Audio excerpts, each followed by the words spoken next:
Hi everyone, welcome back to my channel, Getting Real with Novela Real. So this week we're going to be talking about RuPaul's Drag Race Allstars for episode 9. Oh my gosh, we're almost there, the finale! I can almost taste it. So for this week, as you guys recall, my last video, if you watched it, if you didn't, you can always go back and go through my list. We're going to be doing last week's challenge. So I'm going to be dressing up one of my best Judies in drag. Full-fledged, darling. So you may not recognize our guests today, but you have seen them before, just not in drag. So today I'd like to welcome my special guest, Melinda B Savage. So welcome, Melinda. Thank you. How are you, darling? I'm great. A little less furrier than last week, I would say. Oh, see, she'd be revealing her identity. So this is our family. So she's actually, funny story is this is not the first time I've put her in drag. So she is my drag daughter. She was born a while back. She just doesn't do drag frequently. She's stored in the basement and only gets to be allowed to come out very seldom. So anyway, so this week, she's feeling her oats. This week, we're going to be talking about this week's RuPaul's Drag Race All-Stars episode. Yes. Down to the last one before the finale. Can you believe it already? It's episode so 9. Crazy. I can't believe it. So tell us who you think in the comments, who you're rooting for to win. Are you hashtag Team Monet, Team Naomi, Team Trinity, or Team Monique? I'll tell you who I am personally. It's really tough. I mean, Trinity's been slaying it, but I love Yes, she has. I love how Monique has risen from absolutely nothing from her debut in season 10 to look at what she's pulling together right now. Like, for me, Monique is... I know. And just based off track record alone, you know, I understand Naomi's very talented. However, I feel like she's the only one for me that, I don't know, I just don't see her winning. I see the other three, like any one of the other three. But hey, the bitch may surprise me, little Miss Shady Boots. Do you know what? She do have nerve. She sent home Manila previously on RuPaul's Drag Race season Allstars 4 episode 8, as we see here.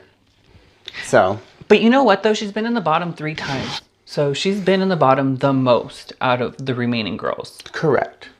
So I don't know if that's going to factor in, but I just absolutely, I would be very surprised if either Monique or Naomi won.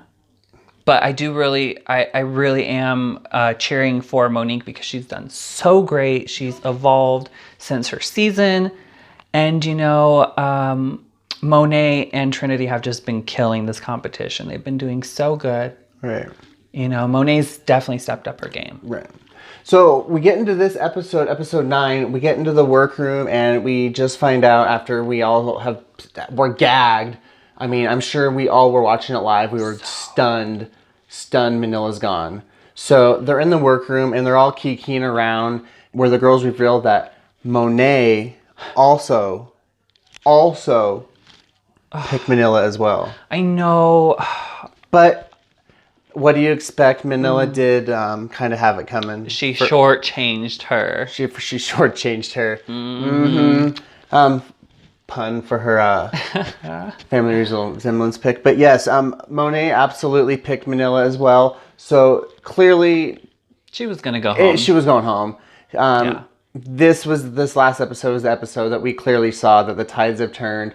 It is not who's been the best. It is now, you are the best. You got to go. So... Yeah, and it sucks because then you end up having to stay in the top, excuse me. So it's like either you're at the top or you're just at risk of going home. Or you're done.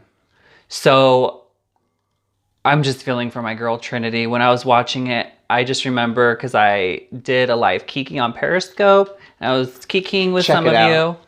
But I just could not help but think, my gosh, Team Shady Boots. Right. But you must think, though, Trinity must have thought, my biggest competition's gone now. Trinity must have saw a whole new vision of the crown in that given moment. She was maybe relieved that she didn't have to compete with Manila, but she probably Absolutely. would have preferred to, though. Oh, absolutely. But, I mean, let's mean, not if we have to, right? I don't know. I think I'd want to compete with the best. And as we see here, there is the proof. It's in the pudding. Manila is gone. Pulled it as a sponge titty. But I do love Monet. So here we are back in the workroom for another day. And what can we guess? Another group challenge. Another acting challenge as a group. Of course. I don't know. I'm kind of like Violet Chachki in this sense, where I'm just like, I'm over the group challenges. This is Allstars. Group acting challenge. And of course, Sex in the City. Like, I mean, it... I get it. I get the fandom behind it. I get it. I was into it at one point, but I just lost interest. Like, It's like beating a dead horse. It was interesting. Don't get me wrong. Anytime I would hear Mr. Beck, because you just, Mr. you know where your mind goes.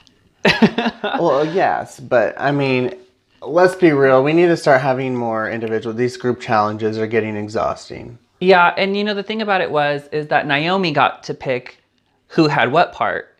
And so she chose the biggest part for herself. Sarah Jessica Parker, of course. Which, if you can do it, do it. But if you can't, it's not worth the risk. Like, take a part that you're going to do well and excel at. Absolutely. I agree with that.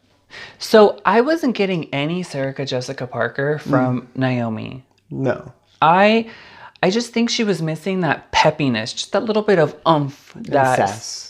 Yeah, that Sarah Jessica... New York sass. Yeah, where she's just so happy that she wants to be the editor of Vogue. Something more like that. Right. I mean, I don't even think I can do it justice, but just... No, something a little... Acting is not Naomi's strongest point. I will throw that out there. I felt like she was more focused on posing. The editor of Vogue, which she can pose house down boots. Clearly. However, an acting challenge is not time to Vogue your face down.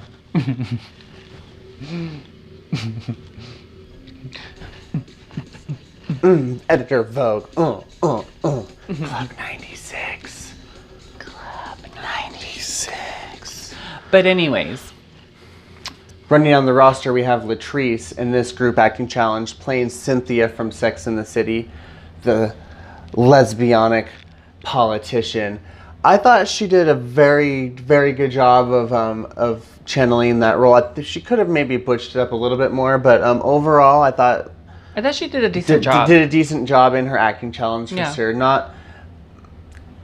It was good. That's all I would say. I mean, it wasn't the best out of all of them. No. But, I mean, they're all doing good. They're all All-Stars at this point. You're but top 5 for a reason. If we're going to be nitpicking like the judges would be, just, doing an honest review, wholeheartedly, she did good. She did good. She did good. Okay, so now next on the roster, let's talk about Monet, who got assigned Kristen.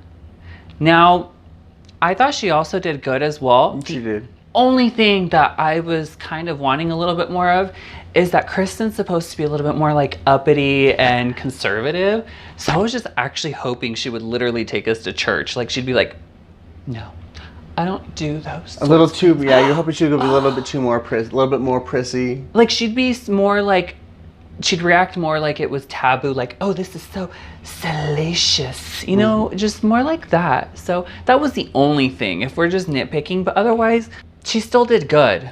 It was decent. She did very well. Next up, we have Trinity, who is playing the role of Kim, the sex addict, overzealous, over the top. And I personally thought she played it up very well. She did so good. She is a filthy whore, and she plays it very well. It's almost like she probably is in real life. Like, she said. If she's not, she really should be, because she plays a filthy whore very well. No, she said before, when they were handing out the roles, she was like, I'm the old cougar still having sex with everybody. Hello. The only thing that she could have done was act trashier and sluttier. But she still, I think she did fantastic on the no, she challenge. did. I'm just saying, you can always get sluttier. Absolutely. Filthier. Dirtier. But no, I think, but overall, I thought she did fantastic in this acting. Oh no, I thought she did really good. I clearly, on this one, she was front. Again, Trinity, the Chuck Taylor, pulls in front. Are we surprised? Trinity, the Chuck Taylor, yeah. Yeah, there's nothing else you can say except for, like, I can clearly see her winning this season if she Has keeps she been it up. once? She's been in the bottom one time. You're right. She has been in the bottom once, but that is it. She's been in the bottom once. Other than that, I mean, if she wins next week, it'll be her 4th win. Well, next week is the finale. Oh, that's true. If she wins next week, she wins the crown, my dear. Mother dearest. Oh my gosh. Mother, honey, where is this season gone? You can cut that So out. fast. They grow up so fast. So last, but certainly not least, Definitely not. is Miss Monique Hart. Now, Kojo was not a big part in Sex and the City. She was on very A blink. very exactly. Blink. She wasn't even there. So it's actually amazing that she turned out this part that there really wasn't even like a full characterization for. No, to give a character a life to, and I think that's fantastic that she brought a character that basically was a blink and brought a life to it. And she brought full expressions. I think she was perfect for this part because of her facial expressions. And she just brought it. Just playing that old drugged out fucking Crack whore. She played out crack whore realness to the T. Yeah, it was Watch out, Tina fabulous. and Mr. Ike. Fabulous.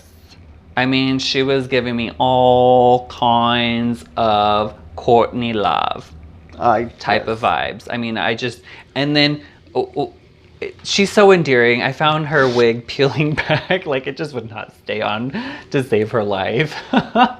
It makes her more real. It makes her more real. Yeah, because your wigs fucking fall off. It happens. Like sometimes you'll just be dancing, shaking it, and just go, bam, and it'll be gone. Okay. And then, so overall, I personally thought that the acting challenge, while I'm over it, it was okay. It was eh. So now let's get to Runway, because I know we were all anticipating. I mean, I was excited when I heard them say about Kitty Girl, and I didn't know what the twist was. Kitty Girl, get your twirl. But I know that all the time when they tell you, they say something for the television, but they actually tell the girls for their list something else.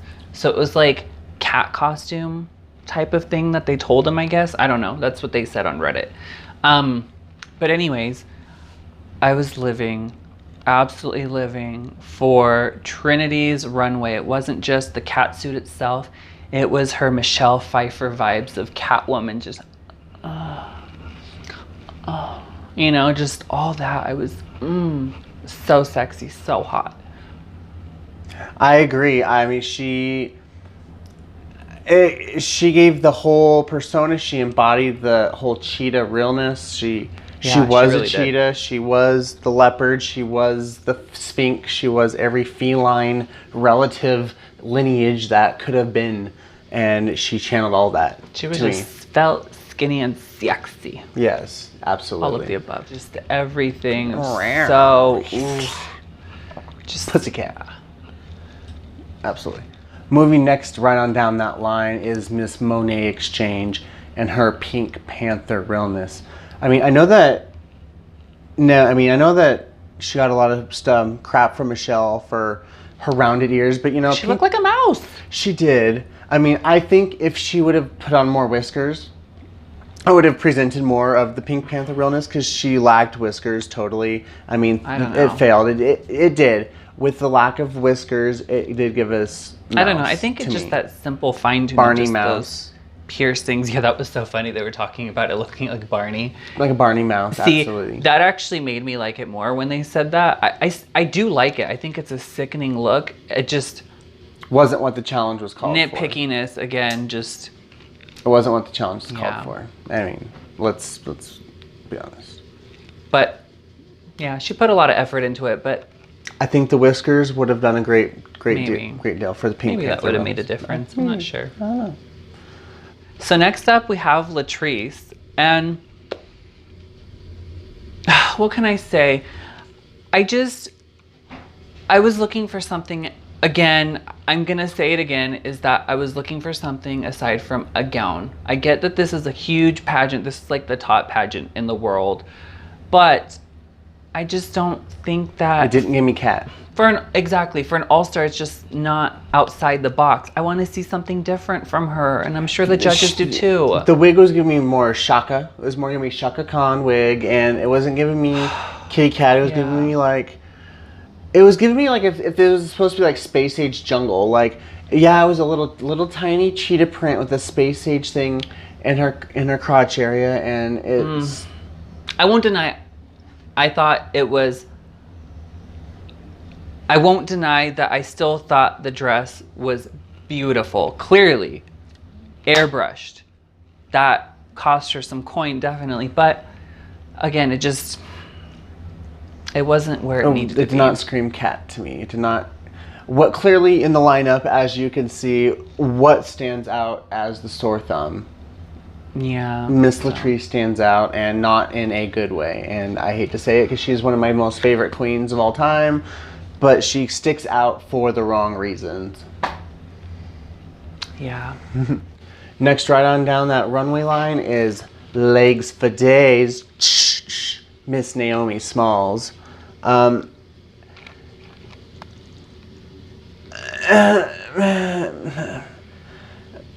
personally, I didn't get it. I mean, she just put stuffed animal cats on her, and people thought it was fashion. She is fashion. Yeah. I mean, she's skinny.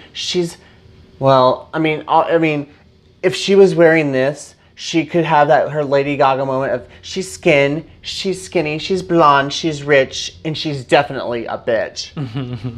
Clearly. She definitely owns up to it, but I like her for that.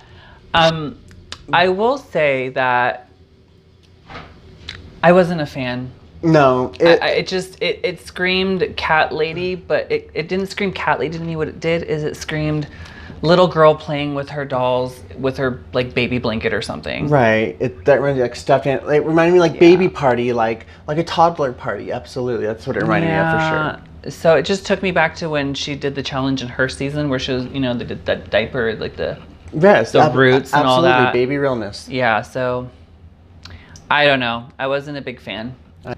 So again, here we are, last but certainly not least, the heart of season 10 as well as All-Stars 4, Miss Monique Hart.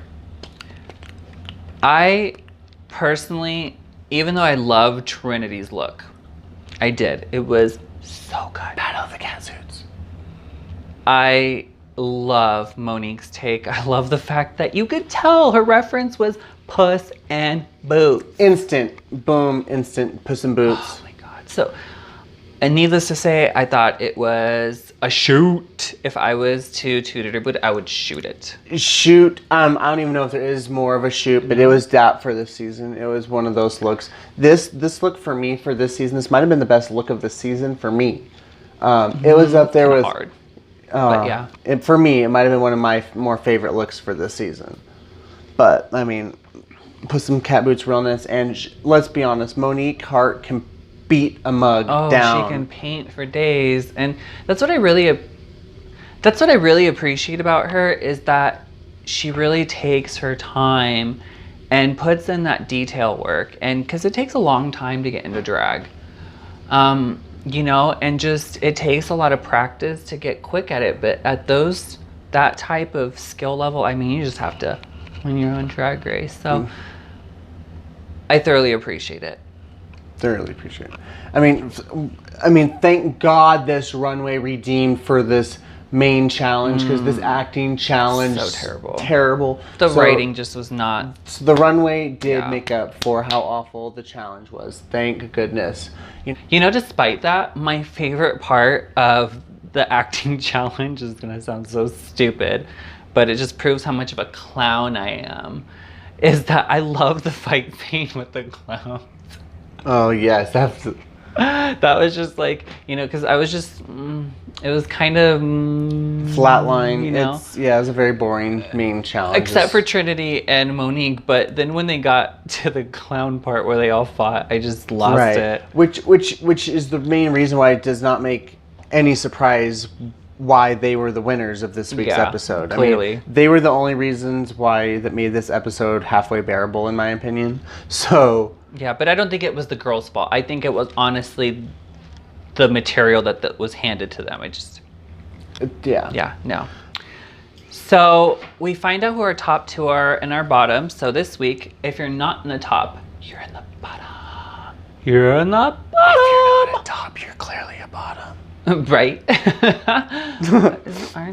Isn't that obvious, right? Isn't that pretty obvious?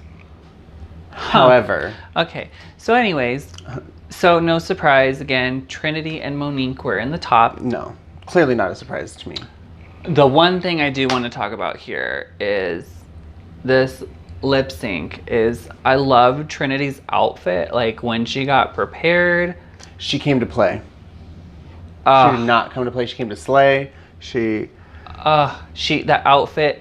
And you know, the thing was about it, unfortunately, Monique, you know, she just didn't have the same energy and body language. Like Trinity's was just timed perfectly and just she did Miss Janet Jackson some justice and so good. All the tearaways and all the little tearaways that Monique was not able to overdo what Trinity did, and her lip sync is on point. She knows her. That is a girl that she studies. She knows her words, and she will be prepared. Yeah, every time. So, needless to say, that Trinity ends up coming out on top. So she is the winner this week. $10,000. You're a winner, baby. But that means she has to send one of the bottom queens home. Well, after Trinity's won this lip sync, she has to pick the lip sync, and well, the lipstick that she pulls out is Latrice. It's not a surprise. Latrice has been in the bottom multiple times, and Trinity has vowed to play the game by being fair. But I do respect that she's playing it that way. You know, you did the worst, and it's time for you to go. And clearly, as we have seen, and as all you diehard Drag Race fans have seen the memes of Latrice of same. Oh, cool, the little purple thing with the little anal beads. That was cool. Same. I did love that, though. That was anal awesome. beads, cool, same, home. And I thought anal beads, too. So, I mean, let's be real. I mean, Latrice is one of my all-time favorite queens, as is yours, Novella. I love her. I've seen her multiple times. Yes, absolutely. We have seen her perform multiple times, and she's one of our all-time favorite queens. However, she deserved to go home. She needed to. She deserved to go home 3 episodes ago, to be honest. So I mean, it's about time. And now here we are. Next week, finale time. Oh, we're almost there. I can't tell you how excited I am. So there you have it. Next week is going to be final episode for the crown, darling. Final 4, Allstars 4. So I'm just anticipating. 4x4. Yes. So I'm just anticipating a spectacular episode now that we're at the top 4. So I look forward to seeing you guys next week for another edition of Getting Real with Novela Real for the RuPaul's Drag Race All-Stars finale. And as always, you can find us on all social media platforms, or at least myself. Melinda is not currently on, but if you remember from last week's video, go and check it out, and you can find the link to all that also Matt included here. Matt exists. Yes. So, what is the Instagram again? It's MattRX775. Awesome. Fabulous. Well, you heard it here. And you can find Novella on Facebook, Instagram, Twitter, on Periscope, on the bathroom stalls at your neighborhood Target. I mean, a good time is a good time. So keep an eye out. She might be at your neighborhood Target. But yes, you can find me on Instagram at novella.real.1. And join me next week on Periscope for a live KiKi of the finale. All right, darlings. Well, ta-ta for now. Novella and Melinda. We'll see you later. Bye-bye. Mwah.